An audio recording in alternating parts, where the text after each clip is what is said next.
अस्सलामुअलैकुम friends and welcome to के विड्स channel.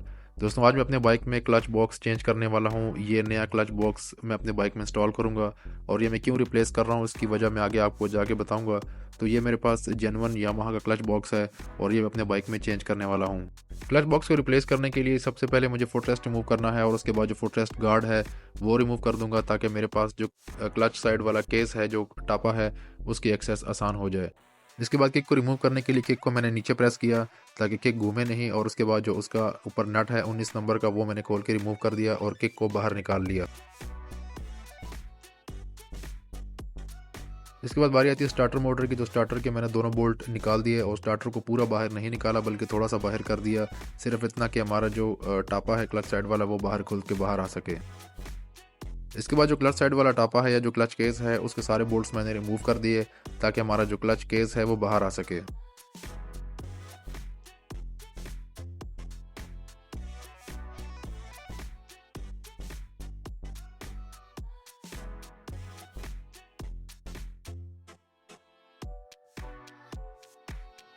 याद रखिएगा, जो इंजन टापा है इसके जो हेड और नीचे फुटरेस्ट वाली साइड के बोल्ट हैं वो लंबे होते हैं और बाकी जितने भी बोल्ट हैं टापे के ऊपर वो सब सेम साइज़ के होते हैं। इसके बाद इंजन टापे को थोड़ा सा मैंने हिट किया ताकि वो अपनी जगह छोड़े और मैंने टापे को जो केस है इसको बाहर निकाल लिया।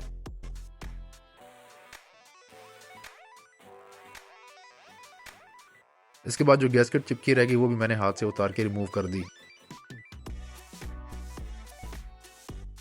क्लच बॉक्स तक एक्सेस हासिल करने के लिए पहले मुझे हाउसिंग रिमूव करनी थी, तो मैंने क्लच हाउसिंग के चारों बोल्ट्स रिमूव किए जो कि 8 नंबर के थे। उसके स्प्रिंग भी निकाल दिए। तो क्लच हाउसिंग की ऊपर वाली प्लेट को मैंने रिमूव किया और अंदर जो उसकी क्लच प्लेट्स प्रेशर प्लेट्स हैं वो भी बाहर निकाल ली। इसके बाद क्लच हाउसिंग को होल्ड करने वाला टूल मैंने इंसर्ट किया ताकि क्लच हाउसिंग हमारी रोटेट ना करे। उसके बाद जो लॉक था उसके ऊपर वो मैंने स्क्रू ड्राइवर की मदद से हिट करके उस लॉक को मैंने बेंड हुआ होता है वो मैंने प्लेन कर दिया, और उसके बाद जो उसका नट है उसका एक्सेस मिल जाता है तो उस नट को फिर मैंने खोल दिया। उस नट को खोलेंगे तो अंदर वाली जो हाउसिंग है वो भी रिमूव हो जाएगी और उसके पीछे जो क्लच बॉक्स है वो भी आज़ाद हो जाएगा, वो भी बआसानी बाहर आ जाएगा।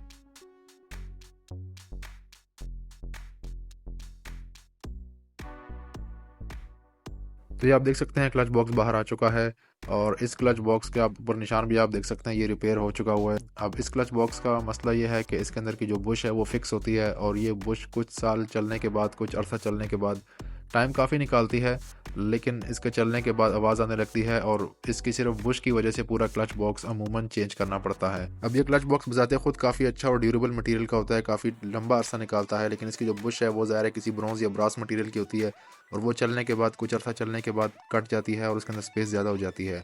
अब टाइम वो भी अच्छा खासा निकालती है, लेकिन ज़ाहिर है क्लच बॉक्स की लाइफ के हिसाब से उसकी लाइफ कम होती है। यामाहा YBR 125 का इंजन काफ़ी एफिशिएंट और ड्यूरेबल है, लेकिन अगर इस क्लच बॉक्स के अंदर इन्होंने रिमूवेबल बुश दी होती, जैसे कि 70cc बाइक्स और भी कई सारी बाइक्स हैं जिसके अंदर रिमूवेबल बुश आती है, तो ये काफ़ी अच्छा होता है और क्लच बॉक्स की लाइफ को हम फुली यूज़ कर पाते हैं। इस क्लच बॉक्स को रिपेयर करने के लिए हमारे यहाँ खरादी तो अवेलेबल हैं, वो बुश भी इसके अंदर बना के डाल देते हैं, लेकिन उनकी जो बनाई हुई बुश होती है वो इतनी एक्यूरेट नहीं होती और इतनी अच्छी मटेरियल की नहीं होती कि वो ज़्यादा अरसा निकाले, तो वो बहुत जल्द ही थोड़ा टाइम निकालने के बाद फिर से वही आवाज़ आने लगती है और क्लच बॉक्स जो है वो शोर करने लगता है। मे भी ऐसे खरादी मशीनिस्ट अवेलेबल हो जो काफ़ी एक्सपर्ट हो अपने काम में और उसके अंदर बुश काफ़ी अच्छे तरीके से और काफ़ी अच्छी क्वालिटी की बनाते हों, लेकिन वो बहुत कम है। मैंने अपने एक्सपीरियंस में ऐसा कोई खरादिया नहीं देखा जिससे 100% कस्टमर सेटिस्फाई हो। एनीवे, अगर आपको अपने बाइक के लिए जेन्युइन क्लच बॉक्स चाहिए तो वैसे तो उसका रेट बहुत ज़्यादा है, लेकिन अगर आप मेरे स्टोर के विड स्टोर पे आप विजिट करें, वहाँ से ऑर्डर प्लेस करेंगे तो आपको बहुत मुनासिब रेट पे यामाहा का जेन्युइन क्लच बॉक्स मिलेगा। इसका लिंक मैं डिस्क्रिप्शन में डाल दूंगा, वहाँ से आप अपना ऑर्डर प्लेस कर सकते हैं। अगर आप कोई अच्छी बाइक जैसे कि यामाहा बाइक्स, सुजुकी की बाइक्स या फिर होंडा की CB150F खरीदने का सोच रहे हैं या आपके पास ऑलरेडी बाइक है लेकिन आप उसके महंगे स्पेयर पार्ट से परेशान हैं, तो अभी आपको परेशान होने की ज़रूरत नहीं है, क्योंकि के विड स्टोर पे आपको इन सब बाइक्स के पार्ट्स काफ़ी मुनासिब रेट पे मिलेंगे और delivery all over Pakistan available है। तो अभी ऑर्डर प्लेस कीजिए और अपने बाइक के स्पेयर पार्ट्स मुनासिब रेट्स पे घर बैठे हासिल करें। अच्छा, यहाँ पर एक और चीज़ आपको बतानी थी मैंने कि क्लच बॉक्स जब भी आप चेंज करें तो उसके साथ ये प्राइमरी गियर लाजमी चेंज करें, लेकिन मैंने अपने बाइक में भी रिसेंटली ये प्राइमरी गियर चेंज किया था, नया डाला था, तो इसलिए मैंने इसको रिप्लेस नहीं किया, सिर्फ क्लच बॉक्स को किया है। अगर आप क्लच बॉक्स रिप्लेस करें तो कोशिश करें कि ये भी साथ ही आप रिप्लेस कर दें ताकि एक ही बार आपका काम सही से हो जाए और जो साउंड है इंजन की वो स्मूथ हो जाए। होता है कि ये भी चलने के साथ साथ हल्का फुल्का सा ज़ाहिर है ये भी घिसता है, कट जाता है, और इसकी जो बड़ा गियर होता है इसके अंदर ये चलता है इसके साथ, तो इसके अंदर भी बहुत स्लाइटली सा गैप आ जाता है। अच्छा, दूसरी चीज़, क्लच बॉक्स एक तो बुश की वजह से रिप्लेस करना पड़ता है, दूसरा ये है कि इसके ये आप देख सकते हैं, उसके ऊपर निशान आप देख सकते हैं। अब ये जब निशान पड़ते हैं गहरे हो जाते हैं। अब ये जब मैंने क्लच बॉक्स रिपेयर किया था, इसके ऊपर फाइल लगाई थी, फाइल से रगड़ाई करके इसको मैंने स्मूथ कर दिया। अब इससे स्मूथ तो हो जाता है, लेकिन इसके बीच में ये जो गैप है ये आहिस्ता आहिस्ता बढ़ने लगता है। जब ये गैप इसका बढ़ जाता है तो जो क्लच प्लेट्स इसके अंदर बैठती हैं इस तरीके से, उसके अंदर यूँ चाल ज़्यादा हो जाती है, गैप ज़्यादा हो जाता है। तो वो भी थोड़ा सा फिर जब आप बाइक को एक्सेलरेशन देते हैं तो वो चाल की वजह से उसके अंदर एक एक्स्ट्रा प्ले आती है, तो वो गैप पड़ता जाता है। तो ये मैंने आपको एक्स्ट्रा इन्फॉर्मेशन देनी थी कि क्लच बॉक्स किन किन चीज़ों से रिप्लेस करना पड़ता है। एक और चीज़ जो है, ये जो इसके बड़े गियर है और ये जो उसकी बास्केट है, इसके बीच में भी ऐसे प्ले आ जाते हैं आगे पीछे वाला। ये जो इनके बीच में असल में रबर कुशन होती हैं, मैंने वीडियो ऑलरेडी बनाई थी और उसी को रिप्लेस करने के लिए मैंने रिपेयर करवाया था। अगर आपने मेरी वीडियो देखी हो तो जब वो रबर्स ख़राब हो जाती हैं तो इसके अंदर यूँ एक्स्ट्रा प्ले आ जाती है, यानी बास्केट और इस बड़ा जो गियर है, गिरारी जो है, इसके अंदर ऐसे प्ले आ जाती है। तो वो जब प्ले ज़्यादा होती है तो वो भी ठीक नहीं होती। तो ये कुछ चीज़ें होती हैं क्लच बॉक्स के रिलेटेड, जिन चीज़ों को देख के फिर आपको रिप्लेस करना पड़ता है।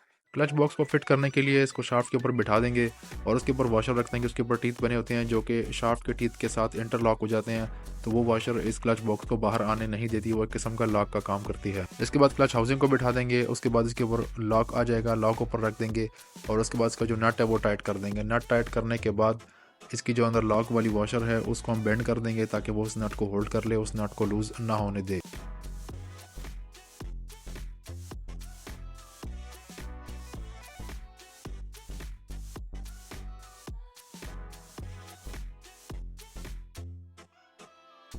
इसके बाद क्लच और प्रेशर प्लेट्स अपनी जगह पे बिठा देंगे और उसके ऊपर जो हाउसिंग की प्रेशर प्लेट है वो लगा देंगे।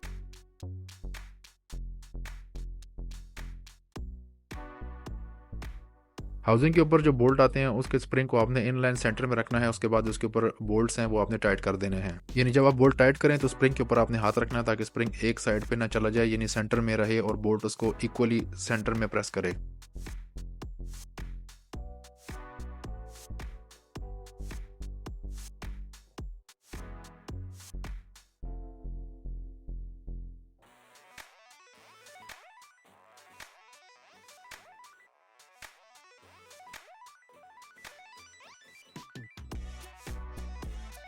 इसके बाद जो क्लच लीवर है उसको प्रेस करके आपने देख लेना है कि क्लच जो है वो सही से काम कर रहा हो, यानी प्रेस करने पे फ्रीली मूव करे और क्लच लीवर को छोड़ने पे बिल्कुल स्टक हो जाए, यानी अपनी जगह से मूव ना करे। मेरे बाइक के केस में इसकी सेटिंग की ज़रूरत नहीं थी, जो सेटिंग पहले से थी उसी पे सही काम कर रहा था, तो इसको मुझे एडजस्टमेंट की ज़रूरत नहीं पड़ी।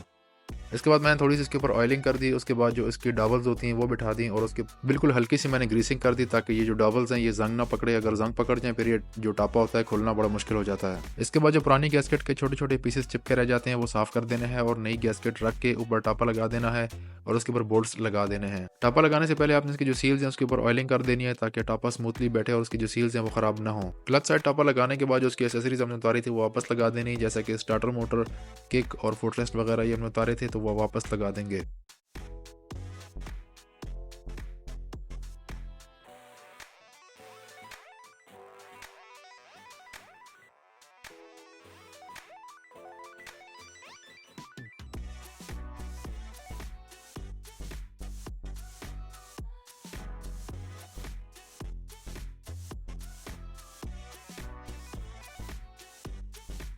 स्टार्टर मोटर बिठाते वक्त अगर आपको कोई मुश्किल हो तो आपने किक लगा के किक के हल्का सा आपने इंजन को रोटेट करना है, तो जो आगे स्प्रॉकेट होती है वो घूम जाती है, तो फिर जो स्टार्टर मोटर की गिरारी होती है वो उसके अंदर इंगेज हो जाती है। तो आपने हल्की सी किक लगा के इसको रोटेट करना है तो आपको जो स्टार्टर मोटर है वो अपनी जगह पे इंगेज होकर बैठ जाएगी।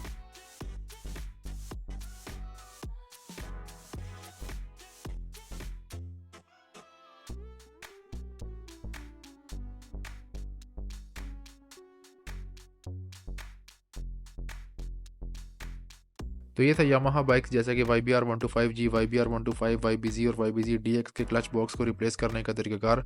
उम्मीद करता हूँ ये वीडियो आपके लिए मालूमाती साबित हुई होगी। वीडियो अच्छी लगी हो तो वीडियो को लाइक कर दीजिए, के विड्स चैनल को सब्सक्राइब कीजिए और बेल आइकन को भी प्रेस कर दें। अपना और दूसरों का ख्याल रखिएगा। अल्लाह हाफिज़।